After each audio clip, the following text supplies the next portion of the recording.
Do you think with the way the culture is right now in the world, that stand-up comedians have always kind of had this green light that they could really say whatever they wanted to say, and you can't judge them for it. They're on stage. This is what they do. With the way things are now, do you think when we get back to being able to do stand-up shows, comedians out there are going to have to pull back a little bit more so than they had to? No. Not at Uh, all. no, because I've heard comics say like, "Oh, kids are too PC these days. I can't do my thing," and I was just like, "Well, then you're not adapting to what the situation is." And I have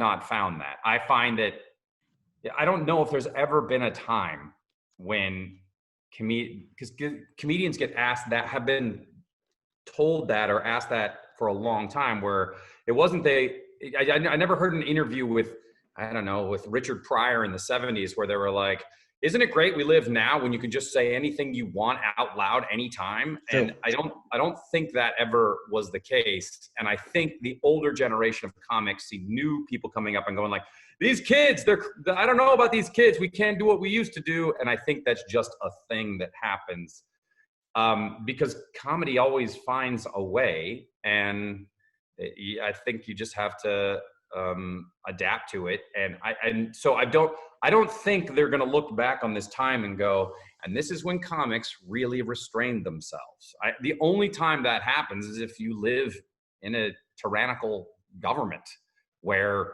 you say something badly about the leader and then that's removed. Right.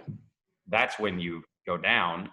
But I don't feel that. I don't have that sort of like, oh man, I can't tell that anymore. Right. Just watch this subject or watch that. It's kind of, you could still feel free to just let it rip.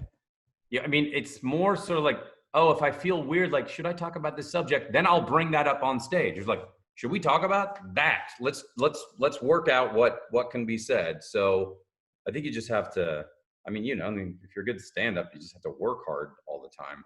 That's why I'm a bad stand-up. But so I've done a bunch of colleges in the last 2 years, and I would say they were just as fun as they always were. If so, I love a college audience, and they got more energy than everybody. So I would say that it was similar.